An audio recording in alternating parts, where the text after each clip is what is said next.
Nobody understands what's happening. Nobody knows what's going on. All they know is that the world has been thrown into chaos, and it's not particular to the United States or any region. It's a worldwide phenomenon.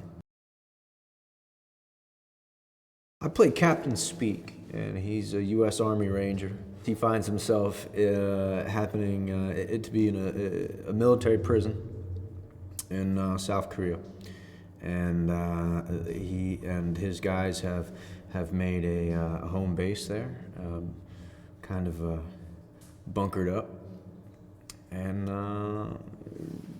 gets a little visit from Brad Pitt. Jerry Layne was a UN investigator, and he's a very smart man, and he has a knowledge of the entire world and the people and the culture, and the limited resources. All around the world, people are kind of banding together, and the group of people that he's banded together with, they know him and they have some resources, and he volunteers or is volunteered to search. And I think it really comes down to when he's looking at his family and dealing with, okay, well, how do you react to this? Do you stay insular, like a lot of people would, and stay here and protect their loved ones by being right next to them? Or in his case, I think he sees and understands that maybe I do have a chance to help my loved ones and humanity as a whole.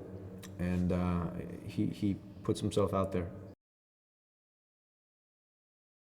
When everybody has a chance to kind of hunker down, to get into their collective groups, and they start sifting through information that they had before, trying to figure out what this is and where it came from, and they come across an email that was sent from this military prison that my character, Captain Speke, had sent.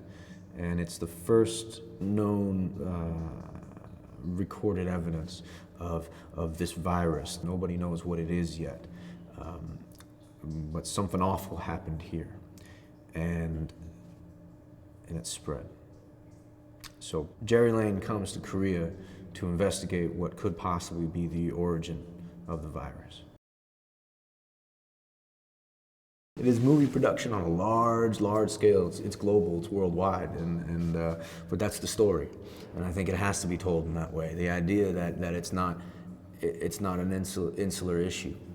It's not something that's local, it's worldwide.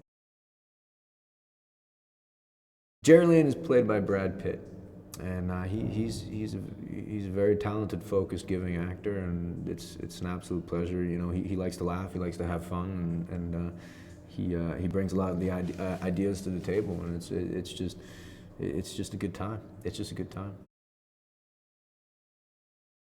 It's an interesting aspect when you work with an actor who's also a producer, I think, but what he cares about is the story.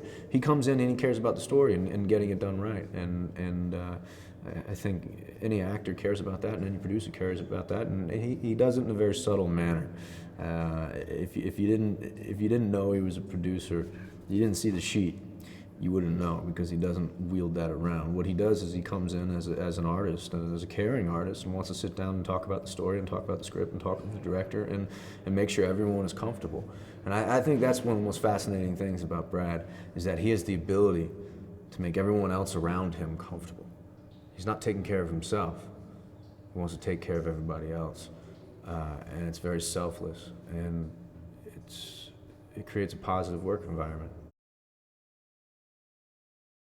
David Morse, man, I'm a big fan of David Morse. I always have been. I had the pleasure of working with him about 8 years ago, and he's a very humble, respectful, talented actor, and it's been great. We spent the last 3 days watching him kind of form this character and sit in a prison cell, and you can see him trying stuff and throwing it on the wall, and then, okay, maybe this works, but this doesn't work, and moving this way, moving that way, and he gives a very dynamic, full performance.